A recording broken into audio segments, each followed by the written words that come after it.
Okay, this is the second lecture on reacting systems. In the first lecture, we had looked at reacting systems in general and said that we will focus in this part of the course on combustion. Combustion is a subfamily of reacting systems, where a fuel burns in the presence of an oxidizer, usually air or oxygen, to release energy. We saw many applications involving gaseous fuels, liquid fuels and solid fuels, and how the process actually takes place. What we also realized is that all the reactions and the combustion was happening in the gaseous phase. So, that is where we actually see the reactions taking place, and what we see as a flame, which is the reacting zone of the domain, takes shape. The flame may be steady, it may be fluctuating, but that is the place where the chemical reaction takes place. And in this lecture, we want to know something about what happens in the reaction, how much energy is released, what type of temperatures do we get.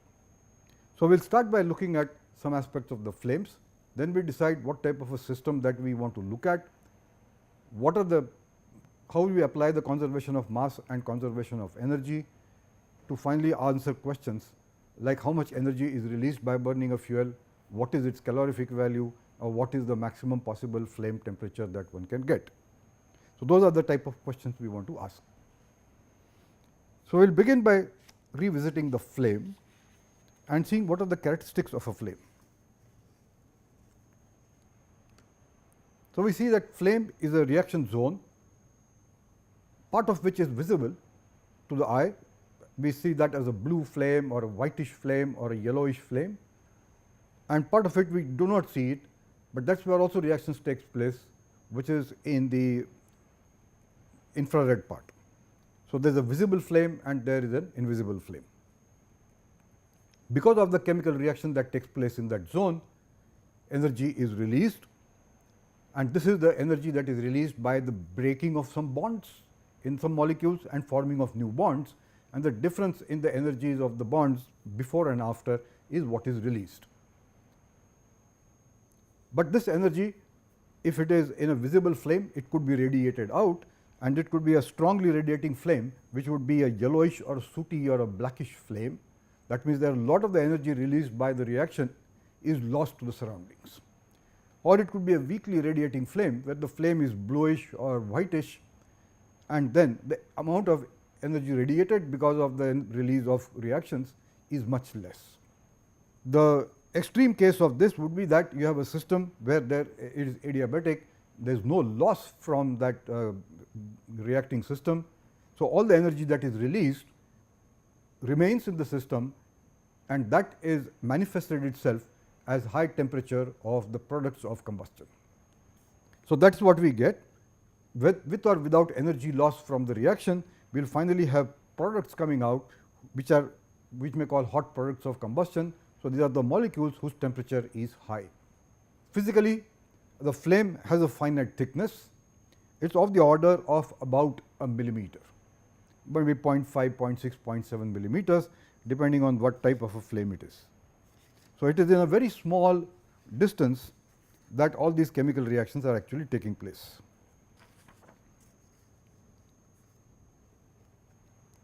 So, we can denote the flame by this sort of a little sheet into which the reactants flow, chemical reaction takes place, and the products flow. So, this is what you would see in, say, your LPG burner or a candle, that the flame is stationary, and relative to the flame, the reactants move into the flame, get combusted and move out of the flame. What happens inside this is a set of very complex reactions, and the simplest one of that is what is called a single step reaction. So, this is a nice assumption which is actually never takes place, where we say that all the molecules that are there that are reacting, they all come together, and in one shot they are converted into the products. In reality, this does not happen, but for analysis this is what we will assume in this part of the course. Advanced courses in combustion deal with the fact that no such reaction takes place. There are lots of sequence of reactions, one after the other, hundreds of them, which finally transform the reactants into the products. So, we will not be looking at this part of the kinetics. The flame itself can be either stationary, as we saw in the LPG flame or the candle flame, and the reactants flow into it and products out of it, or it could be a moving flame, such as what happens in a spark ignition engine, where you have a mixture which has been ignited, a flame is formed there, this flame moves through it and the reaction takes place there. So, at some point the flame is over here, at some other point the flame could be somewhere here, and so all these reactants which were there, these get converted into the products. Ahead of the flame we have reactants, behind the flame we have the products. What it tells us is that there is always a relative motion between the flame and the reactants and the products. This is an important parameter which tells us a lot of things about how the flame will happen. It also tells you that if you blow a candle very fast, the flame dies. The reason for that, or if you have the gas flow in a burner put too high, the flame could even blow off. Why does that happen is partly something to do with this. We will not be looking into the details of this part in this course. Flame size, it is a physical flame size which can be looked at upon two ways. First part is the area of the flame. So, area normal to the flow of the reactants, that is what is telling us, and this becomes important because in a particular area there is only a finite rate at which the reactants can be converted into products, the reaction can take place.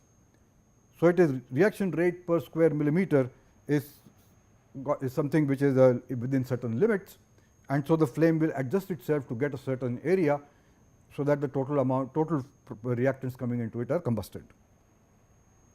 Flames can be laminar or turbulent. Laminar and turbulent have the same definition as what we have learnt in fluid mechanics, in that laminar flames are stationary with respect to time and they are steady. Turbulent flames are fluctuating, they have a time dependency in it and they are random. LPG flame at low flow rates or medium flow rates, it looks very steady, looks very straight, is largely laminar. Large fires, which say you are burning a big log of wood, the flame at the top is all wiggling, waggling and moving around, and that is a turbulent flame. We will not worry about it at this point of time, when we will see how we are going to consider this in our analysis. And the detailed understanding of what happens in a flame as far as the reactions go is to go into the details of the kinetics of it. So, this is sort of applied chemistry that we are looking at. For now, we will look at a little bit of it in a macro sense, not go into the nitty-gritty details of this. So, here is the summary of the approach that we will take. We will look at, we need to define a system and then ask certain questions about it. The first way to ask the question is to say that, look, my system that I want to study is the flame itself. So, that is where the reactions take place. Let us try to ask questions about it. So, we can do that, say in an open system where there is a flame into which the reactants are going in, and coming out of this flame are products. So, what you have here is a sort of a control volume that we have made here, which just about includes the flame. So, this becomes a well defined system to which we can pose a question as to what is the heat transfer through this, what is the work transfer through this, what are the temperatures, enthalpies and all of that. We could also look at the same thing in a closed system, such as a spark ignition engine, what happens inside there, or even in a compression ignition engine, that you have a fixed space in which the fuel and air were there, and then at some point we put the spark and the flame went out and combusted all the products. So, there at time t equal to, just say at time t equal to 0 minus, we had only reactants in the control volume. So, this is our control volume, we will draw that. It contains all the chemicals that were there inside this control volume. So, control mass. And then in a very short while, after all this reaction has happened and it takes a few milliseconds to do it, we will call it time t at 0 plus, this control mass now has only products. So, what we are seeing here is that here you have had a reaction take place, and then again we have the same questions: what is the heat released in this system, and if the volume did not change and there was no other things happening, we can even ask in general what is the work done by the system. For instance, if during the combustion process the volume increased by a certain amount against the opposing pressure, it did some work at the same time. So, this is one way to formulate the problem. In this case, it is somewhat difficult to say what is the control volume if we have to take only the flame, because the flame itself is moving and the analysis becomes quite complicated. So, but instead of looking at a flame, we have the other option of asking, we will not bother what happens inside the flame and what is whether the flame was laminar, turbulent or moving around here and there. We will just look at a large macro system, which we will call a device, and we will only study what happens in the device with the reactants on one side, products on the other side. So, that is how we will pose the problem now, by saying that this is, there are two formulations again like before. First, we look at an open system, which is the control volume approach, and in that we say that we have inlets and outlets, and our control volume is the space inside this device.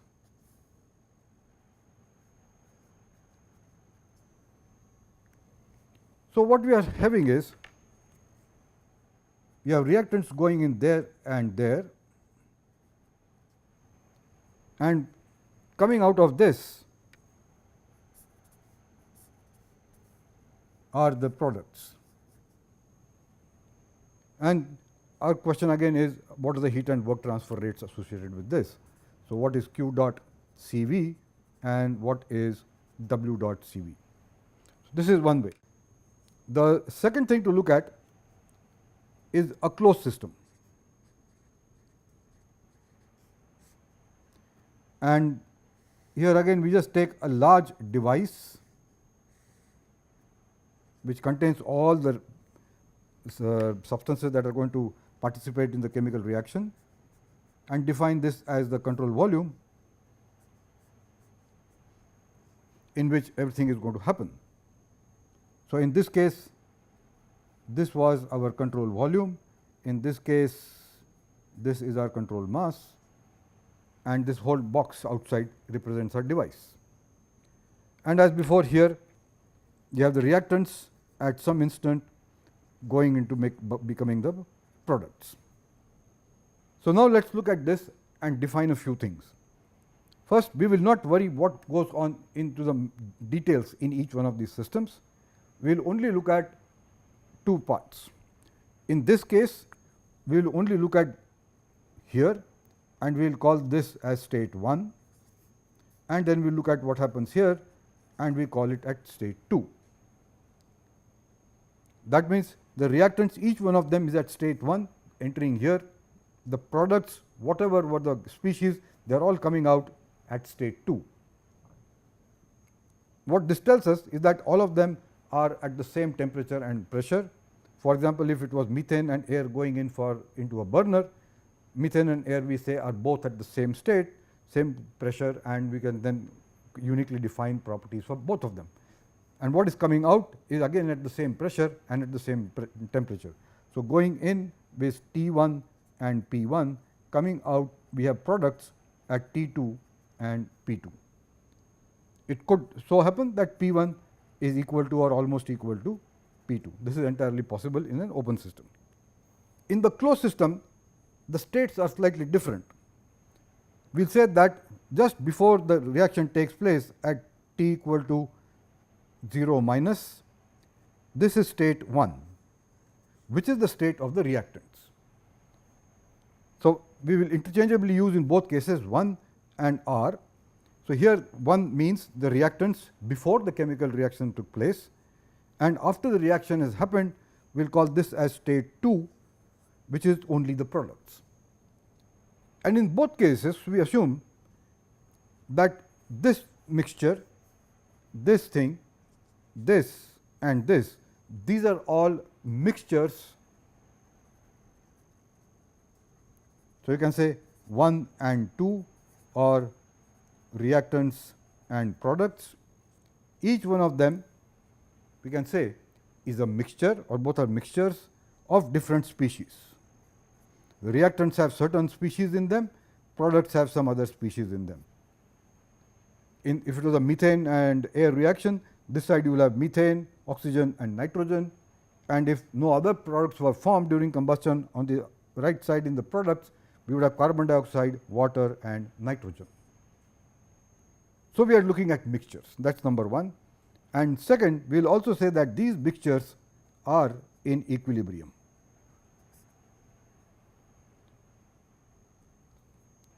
These are reasonably good assumptions you can call for getting the properties.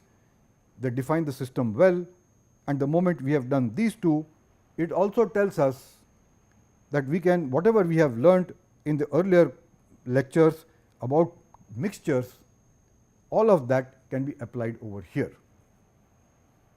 In most cases, this mixture will be, all of these will be in the gaseous phase. So, we will be here. There could be some cases, for example, if a liquid fuel was being burned, that liquid fuel would be in the liquid phase, others could be gases, and on this side the H2O may have been condensed to become a liquid phase. So, there could be a mixture of some liquid phase and some vapor phases. But by and large, all the things we have learnt about mixtures in the previous lectures can now easily be applied to both of these states. So, now we say that this is our system, and what are the questions to which we seek answers. We would like to know, when such a reaction takes place, from our knowledge of combustion thermodynamics, we should be able to answer the question that what is the energy released by the reaction? Is there a maximum amount of energy that is released? How does the energy release depend on the state of the reactants or the products or both? So, that is the type of questions that we want to ask in the first part. Second is, what are the temperatures attained during the reaction? And in particular, what can we say about the maximum temperature that is possible in a particular chemical reaction? That is an important number, because if you recall thermodynamics, one of the things that we talked when we were looking at gas power cycles or vapor power cycles was what is the maximum possible temperature we can get, and we would like to have had that, because the Carnot cycle efficiency or the ideal cycle efficiency is maximum when source temperature is highest and sink temperature is the lowest. So, this has got implications from that perspective. We could also ask another question as to what is the calorific value or the heating value of a fuel.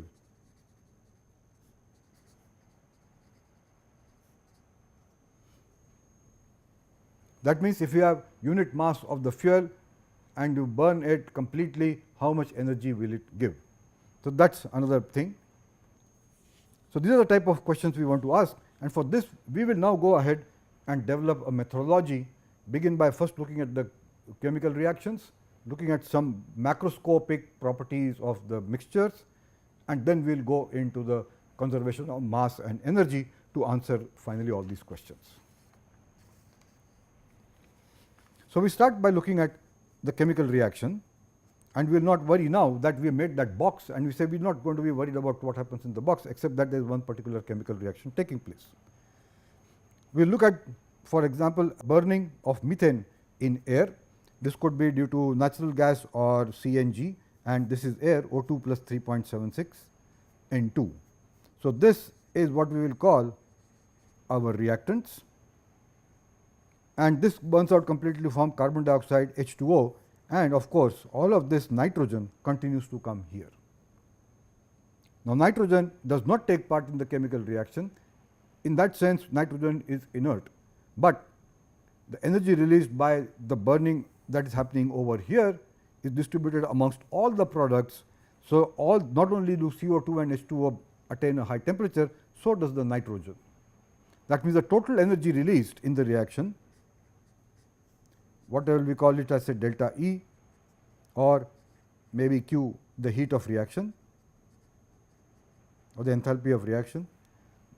This energy goes to heat up all this, including the nitrogen. In some cases that is okay with us, in some cases we realize that this is not a very nice thing to have. all of this is what we call the products.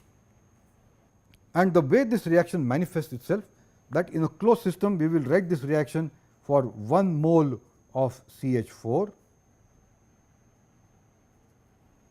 That makes life easy to, and the bookkeeping becomes easier. Air, of course, having been defined this way. So, this is in the control mass approach. In the control volume approach, strictly it will be 1 mole of methane per second, against which we will do everything.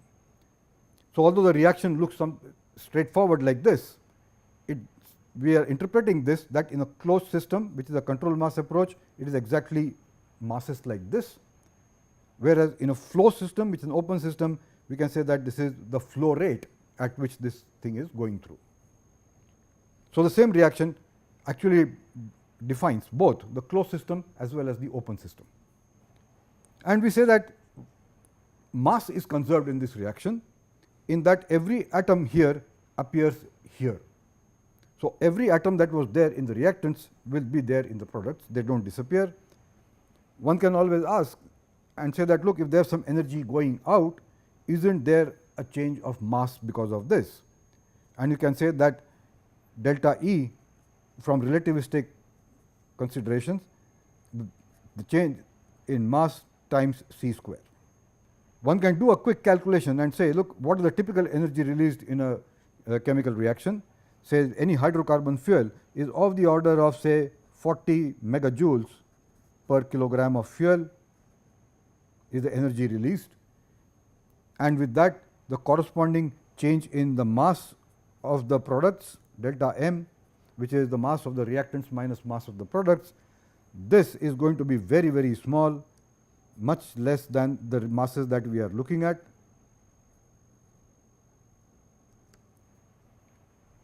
And so, for all practical considerations, we say that there is no change in the mass. This change of mass is absolutely negligible, and we can quite conveniently say that this is not an issue and the mass of the atoms is conserved. When we are looking at nuclear reactions, this assumption is no longer valid and we have to factor that in. But in all the chemical reactions that we are looking at, not just in combustion, but in general in all reaction engineering, this is a justified assumption. So, first thing we do is do what we have been taught in school, is balance the chemical reaction. And when we say balance the reaction, we are basically saying that we are conserving atoms from products and reactants. So, we write CH4O2, this is air, going to CO2, H2 and nitrogen, and some energy is released. And we have been taught how to do the balancing. So, we will very quickly put those numbers there.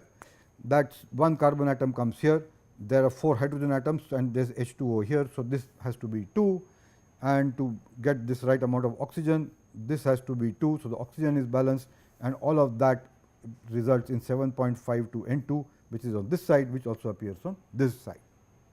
So, the equation is balanced. It means that basically we got atom balance or atom mass is balanced. We can then say that what is the energy released under different conditions, and we can then normalize it on energy per mole of the fuel, which in this case it is methane. And how does this energy get released? Is we can make a little sketch and see what is going on here. So, we can say that this is a methane molecule, this is an oxygen molecule here, another oxygen molecule there, and then within this there are that many, a bunch of nitrogen molecules roaming around.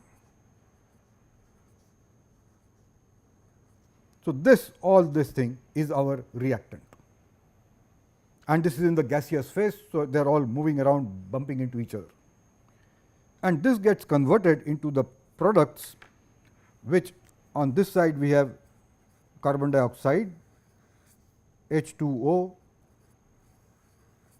and a second molecule of H2O. And of course, all these nitrogen atoms molecules which were there on this side appear on this side also. So, this nitrogen comes there, except that its temperature is not exactly the same as what it was. And what we are saying in this reaction, and we are ignoring everything else, is that 3 of these molecules come together, magic happens, they all 3 come together at the same time, and immediately they get converted into 3 new molecules, CO2, H2O, and a second molecule of H2O. This is what we meant when we said that this is a one-step reaction.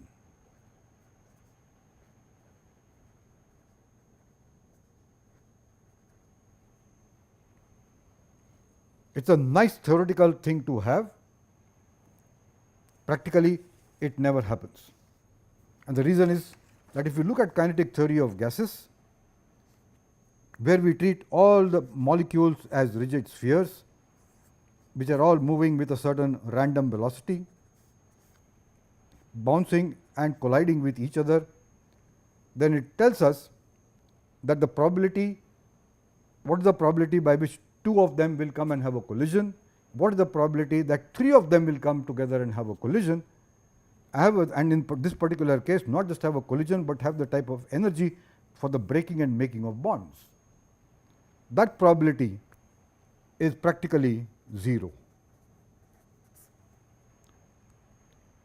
All reactions are 2-atom reactions, which tells you that the CH4 molecule reacted with, say, one O2 molecule to form CH3O and O radical.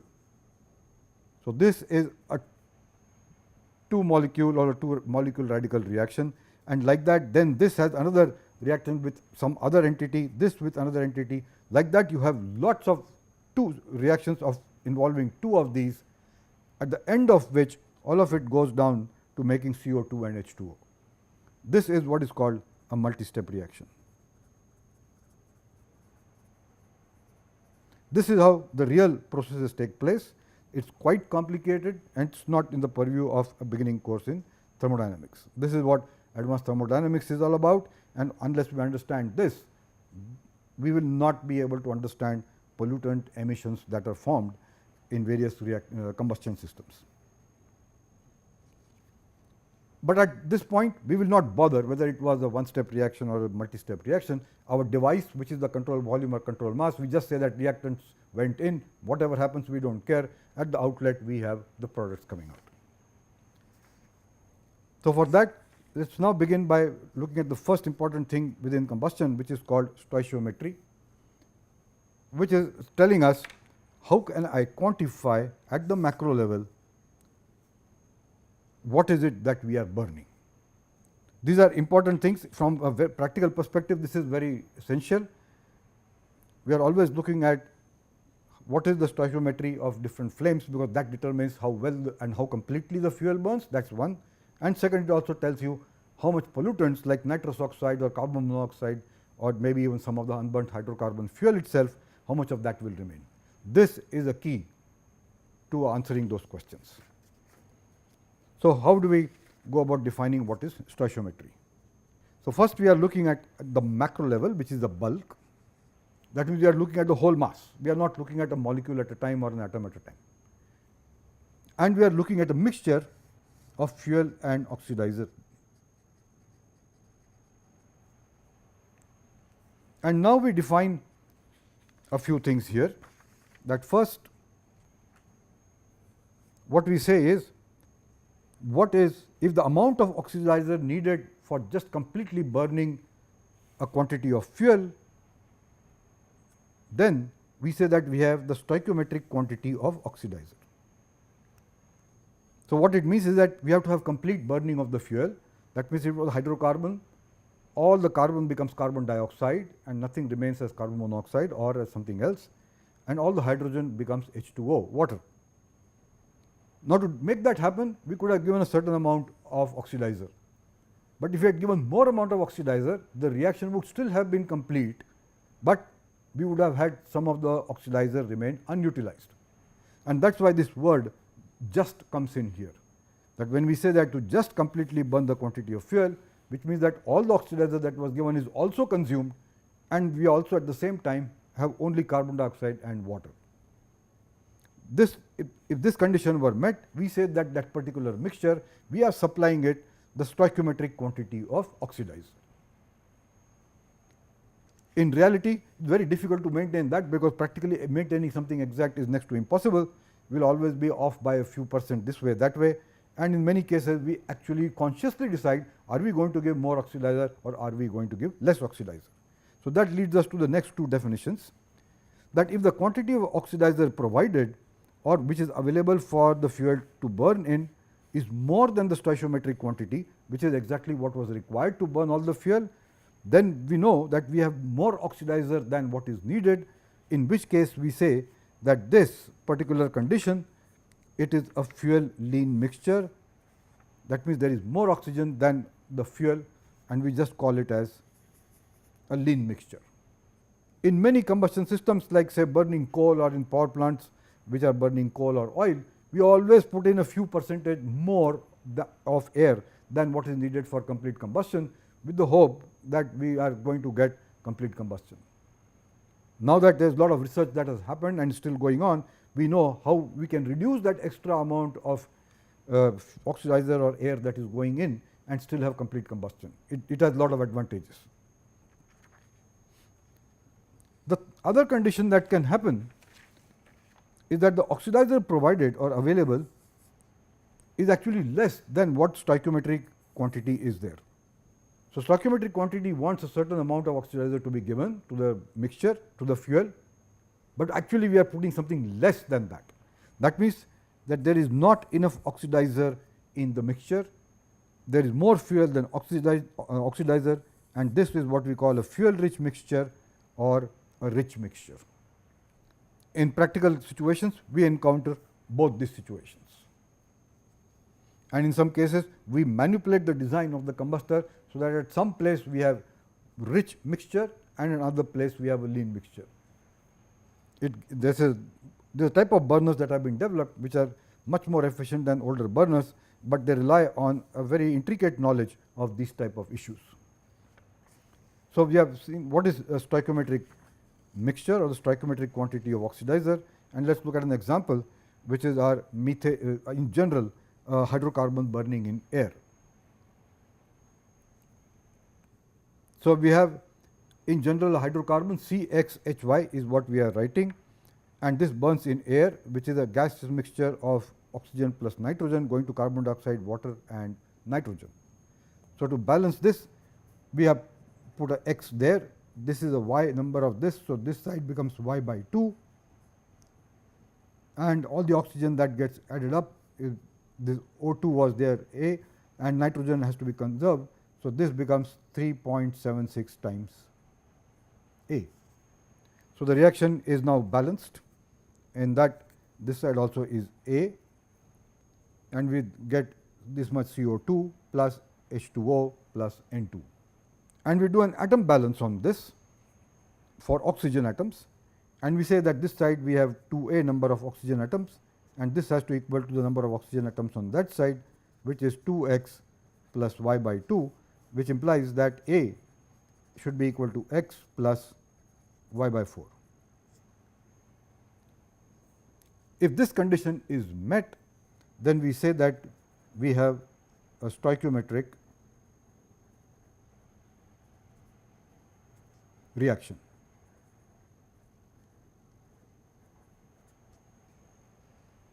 What it also tells us is that on this side we had 1 mole of fuel,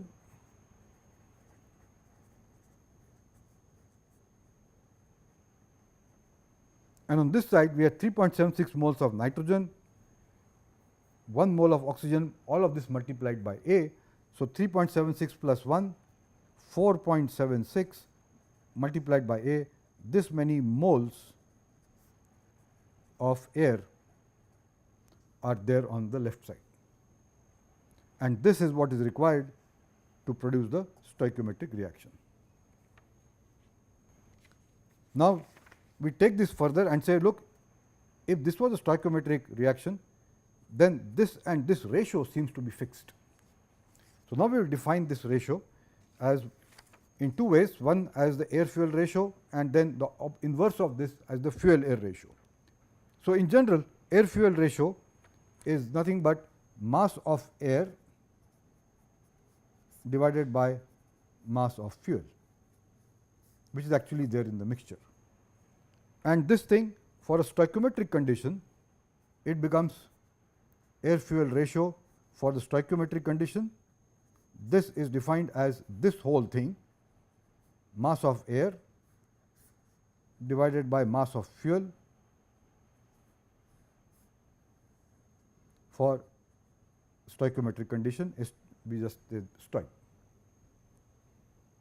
And we have seen that for the methane reaction, we can write this as 4.67 A multiplied by m, which is the molecular mass of air, divided by 1 mole, which was the number of moles of the fuel, multiplied by the molecular mass of the fuel, and that is what this is. Now, in all these cases, we have used the word air. So, we are presuming by default that the oxidizer is air, which basically is that the oxygen in the air is the oxidizer. In many applications, this need not be the case, where instead of air, you are actually burning oxygen. So, if the oxidant is oxygen, then we cannot call it air fuel ratio. In that case, we call it oxygen fuel ratio or the OF ratio, and define it exactly the same way, that this is mass of oxygen O2 divided by the mass of fuel. An example of this is your oxyacetylene flame, where the fuel is acetylene and the oxidant is oxygen. Another example is the cryogenic engine, which is used for space launches and rockets, where oxidizer is O2 and the fuel is hydrogen, stored as a liquid hydrogen and then pumped and made into a gaseous form. Most of the time, we are looking at chemical combustion reactions of fuels with air. So, this is the most common used term, but in case it is oxygen, we got to make a small differentiation. The fuel air ratio is exactly the inverse of that the fuel air ratio is mass of fuel over mass of air, which is 1 upon AF. And then again we can define it as the stoichiometric air fuel air ratio and like that. Somewhere mostly air fuel ratio is used, in few cases fuel air ratio is used, but this is what it means. Both are identical and convey a similar meaning. Now, to get a feel for what type of numbers we are looking at, let us look at the same methane air reaction, and we say that from the general hydrocarbon reaction that we had written CXHY, X is now 1, Y is 4 and A is 2. So, the stoichiometric reaction for methane burning in air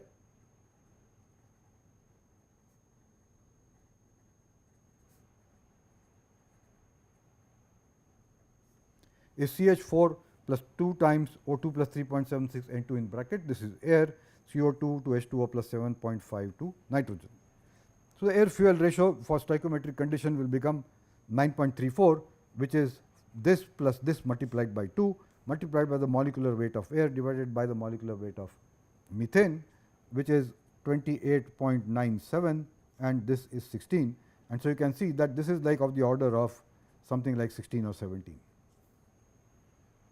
Basically, it is much greater than 1, and this is the general case for most hydrocarbon fuels, which tells us that in the burning reaction, the mass of fuel that is actually going into the burning is a small fraction of the total mixture mass, and that the mass of air dominates the mass of the products. And this is in large part caused by the large amount of nitrogen, this 3.76 N2, which is there in air.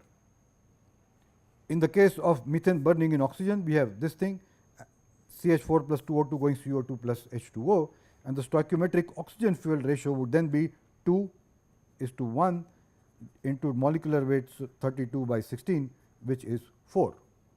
So, we see that there is a very big difference in the mass flow rates depending on whether it is air as the oxidizer or oxygen as the oxidizer. Now, based on the air fuel ratio or the fuel air ratio, we define another term which basically tells us whether the mixture is rich, it is lean, or it is stoichiometric. And this is called the equivalence ratio denoted by phi. And this is defined as air fuel ratio for the stoichiometric mixture, or air fuel ratio which you can say is actual or one that is provided, or the reverse of this would be the fuel air ratio which is there actually divided by the fuel air ratio for stoichiometric condition. So, this type of relation tells us that if phi is equal to 1, that means air fuel ratio actual is equal to the stoichiometric air fuel ratio. So, you have a stoichiometric reaction taking that will be there.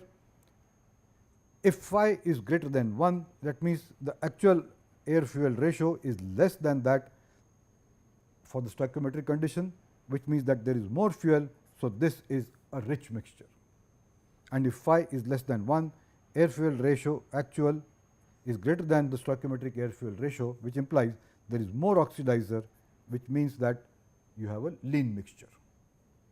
So, phi is one quick indicator, and in a quantitative way it tells us whether the fuel is rich, lean, or stoichiometric.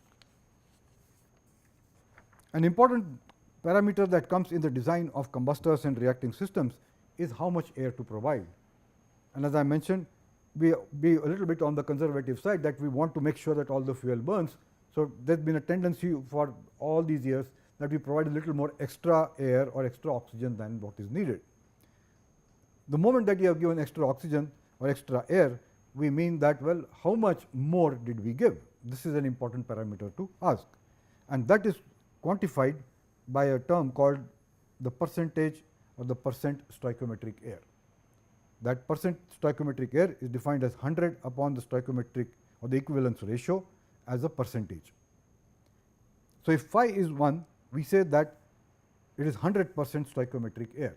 That means all the air that was required for a stoichiometric reaction to take place is there.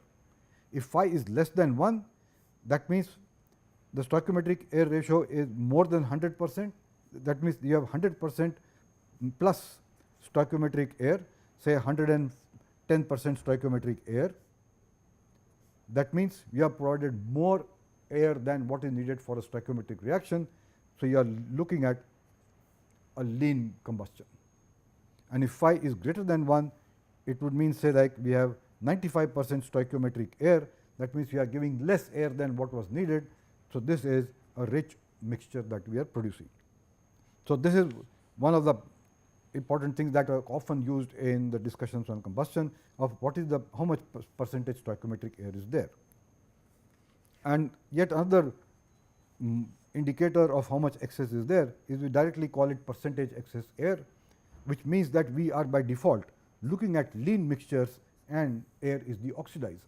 And we are providing excess air in the very definition of this term, and this is 1 minus phi upon phi into 100%. We do not define it for a rich mixture at all. So, there is no question of defining it, it is already short on air, there is no point in calling it anything. So, percent excess air, we can say it is 5% excess air, or maybe 2% excess air, or 15% excess air, like that. Historically, 50 years back, 80 years back, when combustors were designed for burning coal or oil or anything, excess air was of the order of 15%, 20%. That means that the products has lot of nitrogen going out, which carry energy that was released by the combustion reaction. It is a loss of energy. So, historically people have tried to make combustors with less and less excess air. So, 5%, 3%, 6% is what today's combustors are working with, and there are some combustors that are even trying to go even below that. So, let us see what are the practical implications of all these definitions. And now we are looking at a micro level, we are not looking at the macro level system about which we were talking in a few minutes back, we will come back to it there. But here is an example. So, here is a example of a combustor where we have fuel going in this side, and around it, inside this is the fuel. This could be methane or anything else in gaseous form, of course, and outside all around this there is a circular pipe, all around this we are sending in, say, air. The typical design of a burner. if it were oil burner, it is the fuel is liquid, but then here there is a small hole, the oil comes out and then becomes some, it's atomized, becomes droplets which then vaporize and all sorts of things happen. Looking at a gas, here is what will happen. As this gas comes out into air, it will form what in fluid mechanics is called basically a jet.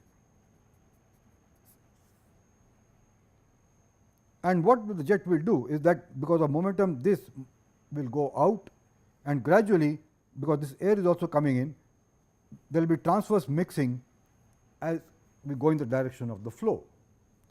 So, we will have a region here where there is fuel going in, and on this side we have air coming out.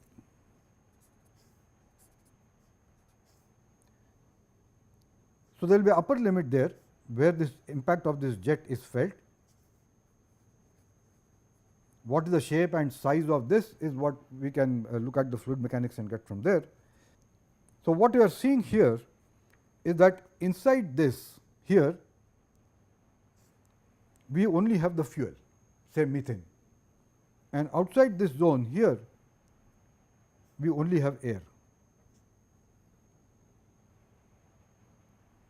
And because of mixing which is taking place in a layer here, if we take any line cutting through the axis of this, what we will see is that this side we have only fuel, no air, which is for this region, and for that side we have only air. So, what happens is that if we draw the fuel concentration relative to this as being like that, this is the fuel amount, then here it becomes 0, and in between it goes through a variation. Exactly the opposite happens with the air. Outside you have air is there completely up to this point, then it gradually decreases and becomes 0 in the core. And it is only when you get over here that we do not see any such region, but still we will see a mixture where you have different varying quantities of air on one side and different quantities of fuel. So, what we are seeing now is that we have a region here which is this region here to here, where at some point we have certain stoichiometry, here there is some other stoichiometry, here there is some stoichiometry, here there is some other stoichiometry. On this side the mixture is rich, on this side the mixture is lean. So, in reality, and the flame itself will stabilize itself somewhere over there, and so what you have is that you have a flame as a region where there is some place where there is a lean mixture, somewhere there is a rich mixture, and it is not a uniform homogeneous thing everywhere. This is unlike, say, in a closed system where you have perfectly mixed methane with air and then you put a spark. Then of course, everywhere the stoichiometry was the same and its behavior would be the same. But real systems which are like this, and this is typical of what we would call a diffusion flame, and this is also what happens in combustion of liquid fuels, which could be as droplets, or combustion of solid fuels, whereas we saw yesterday the solid fuel because of heating gives out volatiles which are in the gaseous phase, and then they undergo a diffusion process which causes a diffusion flame. So, this is good to know that this is how combustion takes place at the micro level, and that is what designers will work with. For our purpose now, we will only look at all of this as one gross system, ignore all the micro details that are happening, and only ask that if this went out and something came out, how can I get the energy released or the temperature attained. So, with that we will conclude this part of the lecture, and in the next part of the lecture we will look at how do we get the analysis of this reacting system, how do we get the enthalpies, and answer the questions of energy input, output and temperatures. Thank you.